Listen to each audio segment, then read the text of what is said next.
Welcome into the Chiefs Report by Chat Sports. I'm your host, Harrison Graham. It's Kansas City Chiefs mock draft time.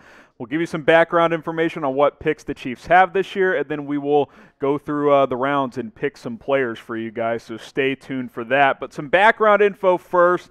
Draft less than a month away, and Kansas City has 8 picks in this year's draft. Yeah, that 8 picks, which will be plenty of draft capital for Brett Veach. Some of the needs: offensive tackle, wide receiver, cornerback, linebacker, edge rusher as well. For our mock drafts, we use the Pro Football Network simulator.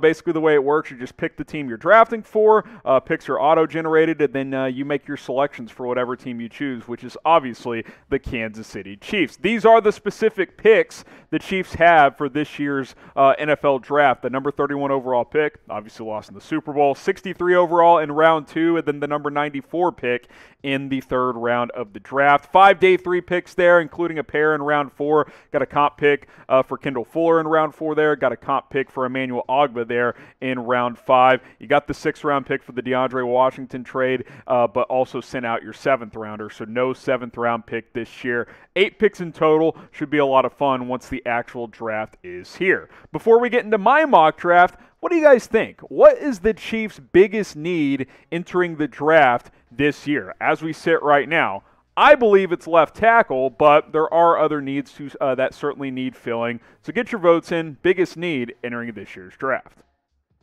So let's get into it here. Round 1, pick number 31. I'm going to go cornerback here. Greg Newsome II out of Northwestern, who has been rising up draft boards recently and had a really, really strong pro day at Northwestern over the past couple of weeks.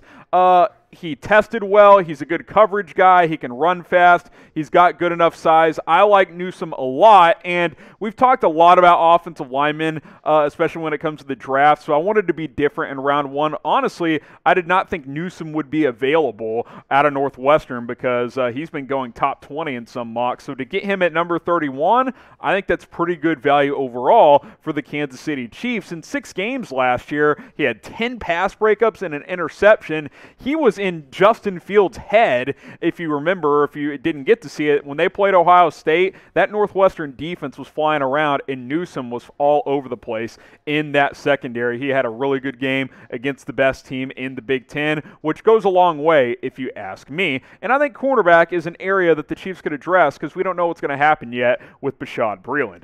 Other players on the board here in round 1, Creed Humphrey, the center out of Oklahoma. Had the Chiefs not signed Austin Blythe recently, I may have gone that direction. Jalen Mayfield, people like him. I'm not so sure about him, so I passed on him. Kadarius Toney, I was tempted, but I did not do that. Jalen Phillips, and then Pat Freiermuth, the tight end out of Penn State. Some good prospects on the board, but Greg Newsome was my best player still available, so I opted to go with the cornerback out of Northwestern. So get your votes in, or just reply now. Who's your dream target in round 1 for the Kansas City Chiefs? I want to hear it from you guys. You know, I'll say this. If Christian Darrisaw is there at 31 somehow, that's a home run pick. Don't think he will be, so I went with Greg Newsome. But who is your dream target at number 31 overall? Let's go round 2 of my Chiefs mock draft. Dillon Radunz out of North Dakota State. If you're not familiar with him, he protected Trey Lance's blind side for the Bison up in Fargo and did it very, very well. Started over 30 games, had a very strong Senior Bowl as well, did Radunz, which I think has helped kind of solidify his draft stock. He won't be a round 1 guy, but I think mid-day 2 to early mid-day 3, that's the proper range for him. And so late in the 2nd round, number 63 overall, I like this range, and the Chiefs need a left tackle, and since I didn't add one in round 1, I opted to add one here in round 2. Now, Mike Rimmers, as you look at the depth chart, will not play left tackle. Trust me on that one, but they don't really have a left tackle as we film this, so I have him penciled in there. I think him and Lucas Niang will compete at right tackle. The interior is set with Tooney, Blythe, then the competition between Duvernay, Tardif, and Kyle Long. What you need is a left tackle, and I think Dillon Radunz, there might be growing pains early, but I do think long-term he could turn out to be a really, really good one.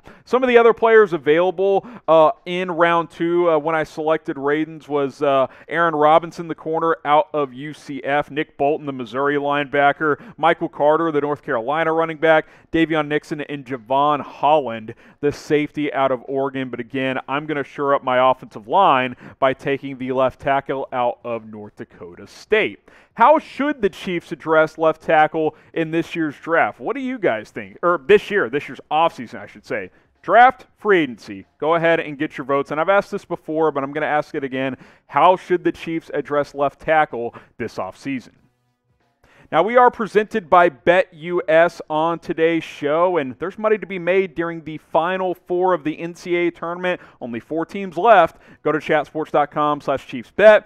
Go ahead and plug in our promo code, Chiefs125. That's going to give you a 125% deposit bonus at sign-up. And if you place a bet on the Final Four or National Championship game, we're bringing back the jersey promo for you new customers. So if you get signed up, use our promo code, use the correct URL, and place a bet on March Madness. We'll email us, chiefs@chatsports.com, and we'll hook you guys up with the Chiefs jersey for free. We'll get your size, your address, all that good stuff, and it'll come your way very, very soon. So get going with BetUS, and if you're a new customer, we can hook you guys up with a brand new Chiefs jersey. All right, round 3 here. Let's go TYLAN Wallace, number 94 overall out of Oklahoma State. I've mocked him to the Chiefs in the past, and, I try to mix it up during these mock drafts, but the value was just too good. He was clearly the best player on the board here, and it fills a need. You lost Sammy Watkins in free agency, so McCole Hardman, he's a prideful player. He wants to compete for that number 2 wide receiver role, and he very well take that role in 2021, but I don't think there's any harm in drafting a guy in the 2nd or 3rd round to compete with a guy like McCole Hardman. He's not exactly been a player that Andy Reid has fully trusted in the past. He's kind of been in and out of the lineup at times at wide receiver, and TYLAN Wallace is a player who was really productive in college. Had he not torn his ACL in 2019, he probably would have been a first-round pick and probably would have gone pro last year. Opted to come back, had a good season in 2020 of almost 1,000 yards, had the 6 touchdowns there. I like TYLAN Wallace a lot. He's an outside receiver that I think actually projects as a number 2 type of wideout in the National Football League. I think competition is good. I think it's healthy, and as a pure receiver, he's probably more talented than McCole Hardman. Obviously doesn't have the speed as McCole Hardman, but at the end of the day, I think he could be a very good player in this Chiefs offense. So TYLAN Wallace is my selection for the Chiefs at number 94 overall. And again, you look at the depth chart there. You brought back Demarcus Robinson. You got Byron Pringle. You got Hardman. You can roll with what you have, but if you're not confident that Hardman is, and not being just a gadget guy, if you think he can be a wide receiver too, maybe you don't make this pick. But if you're hesitant, maybe a guy like TYLAN Wallace could make a lot of sense. So here were the players that were available when I made this selection. Nico Collins was another receiver option. I think Wallace is a better prospect. Walker Little, the tackle out of Stanford, didn't play a lot in college, opted out, had some injury concerns. Hunter Long, the Boston College tight end. Tyler Shelvin, the LSU defensive tackle. And then Deontay Smith, an offensive tackle out of East Carolina. Let's go to our day 3 picks now. Garrett Wallow, the linebacker out of TCU, my alma mater. I've watched this kid play a lot. He was a safety coming out of high school. A classic move by TCU head coach Gary Patterson. Converts him into a linebacker and makes him an all-conference type of player. Very productive. Not the best athlete. Average athlete, but very instinctive. He was a captain on defense. He was calling the defensive plays on the field, making all the checks, making all the calls. So this is a guy who is a leader and that players gravitate to. I think he's, day 1, an elite special teams player and could compete for linebacker snaps as well. I think he's capable of doing that because he's got enough speed to play a little bit in coverage, and he can play downhill as well in the run game. You see the production there, almost 300 tackles, 32 tackles for loss, 8.5 sacks, had the pass breakups and an interception as well. He was always around the football in college. Like I said, very instinctive player. And linebacker is, Look, for the Chiefs, it's not a super important position because they play mostly nickel, their front's really good, and if they add a corner, their secondary is pretty set as well, but you need more depth. Ben Neiman's okay. Hopefully Willie Gay Jr. breaks out this year. Anthony Hitchens is on the wrong side of 30 at this point, and you don't have much depth after those guys, so I think Garrett Wallow can come in, be your number 4 linebacker, and play a key role on special teams as well. I like this value in the 4th round for the Kansas City Chiefs. I also like this channel, and hope you guys do too. Go ahead and subscribe. We cover the latest Chiefs news, rumors, free agency, draft coverage, mailbags, and more. Hit that big red subscribe button. The link is youtube.com/ChiefsTV, so go ahead and subscribe for more videos. Another 4th round pick. This was the comp pick from Kendall Fuller signing with the Washington football team last offseason. Victor Dimukeje, I believe that's correct on the pronunciation there. Out of Duke, edge rusher, really productive in college, had over 20 sacks the last 3 seasons. The Chiefs have boosted their defensive line. You add Jaron Reed, you bring back Taco Charlton, but I think you could use more edge help after Frank Clark. Alex Okafor's not going to be on this team next year, so I think a guy like Dimukeje could come in 6'3", 265. He's got good size there, 7.5 sacks last year for Duke, and be a rotation type of pass rusher. I think he could fill that role for Kansas City. Could he be like Michael Dana was last year as a rookie out of Michigan, gave you 2.5, 3 sacks? I think Dimukeje could do that. Had 21.5 sacks at Duke in his career, a lot of TFLs as well. Decent athlete. I think he can be productive at the NFL in terms of limited snaps. Don't think he's an every down player, but depth is the name of the game in today's NFL, especially on offense and defensive lines, and I think he could be a number 4, number 5 edge rusher and get into those rotations and compete. So I go with the edge rusher out of Duke here in the 4th round. Round 5 we go. This is just a, wow, I can't believe he's available pick for me, right? Sage Surratt. I honestly don't think the difference between him and TYLAN Wallace is that great, and you could honestly assess Surratt and say he's got more upside, 6'3", 215. Now, he opted out in 2020, which was probably a bad move for him. He probably should have gone back and played one more season, but a lot of guys opted out with the COVID concerns, and they trained, they got ready for the draft, and I was shocked he was available with this pick. I don't think he falls to round 5, but if he does, I think this is a home run selection. In 2019, he had over 1,000 yards in just 9 games for Wake Forest. It's not like he's playing for a powerhouse. That's pretty good production there for Surratt. 15 yards per catch as well. He's a big play receiver, had 11 touchdowns in 9 games. I like that production a lot as well, and it would give the Chiefs a different look at receivers. 6'3", 215. They don't really have that, that jump ball, high point, the football type of big play receiver. They have, smaller, quicker guys like Tyreek Hill and McCole Hardman, and even guys like Byron Pringle as well. So this was a best player available pick. No doubt about it. Probably not needed, but in round 5, you get Sage Surratt. I love that value. So what's the better draft strategy? Put your GM cap on. Do you think it's better need or better player? I think it depends where you are in the draft. Round 5, I'll take the best player, and Sage Surratt was that. Get your votes in and let me know on this one.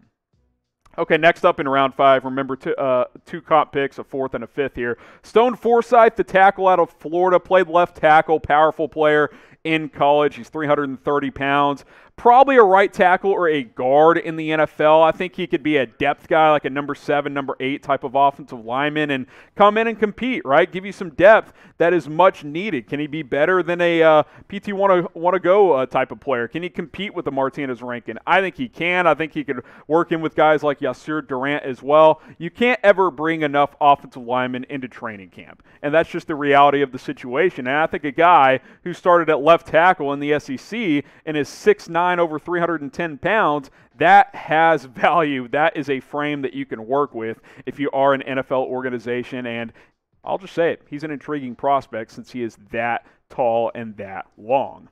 All right, my last pick here, round 6. Remember, no 7th round pick. SHEMAR Jean Charles out of Appalachian State. kind of a slow developer in college as a cornerback, was always a core special teams player for them, and that's where he'll have to stick in the NFL. I think he could be like an Antonio Hamilton type of player, be a gunner, be involved on all the special teams units, and then maybe over time he develops and he's, you know, a number 4 type of corner or something like that. I don't think he'll be an every down corner, especially as a rookie or even a second-year player, but down the road, you never know. Weirder things have happened, but you're probably drafting for special teams, you're drafting for depth, and hey, it's round 6. That's kind of what you're looking to do at this point. Did have 16 pass breakups in 2020, which is a lot. Small conference, older player, not super surprising. I think there's some developing that still needs to be done at the cornerback position for Jean-Charles.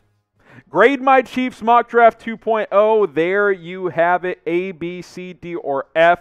Go ahead and let me know on this one. I like this one better than my first mock draft. If you missed that one, subscribe to the channel and go check that out. It was about a month ago. And we'll plug out a couple of more of these before the draft. Remember, like the video if you want a mock drafts with trade. So grade the mock, and if you're like, hey, I forgot the picks, here's a recap for you guys. Greg Newsome II was my first pick, the corner out of Northwestern. I get a left tackle in round 2 in Dillon Radunz. And then TYLAN Wallace, the Oklahoma State wide receiver in round 3. And then my day 3 picks here, Garrett Wallow, the linebacker out of TCU in round 4. Victor Dimukeje, the edge out of Duke. SURRATT, the wide receiver out of Wake Forest in round 5. I love that value. Stone Forsythe in round 5 as well. And then SHEMAR Jean-Charles in round 6, the cornerback out of App State. We'll have more mock drafts. Subscribe to us here at the Chiefs Report. Just hit the big red button. It's 100% free. And remember, like the video if you want a mock draft with trades. If we get enough likes,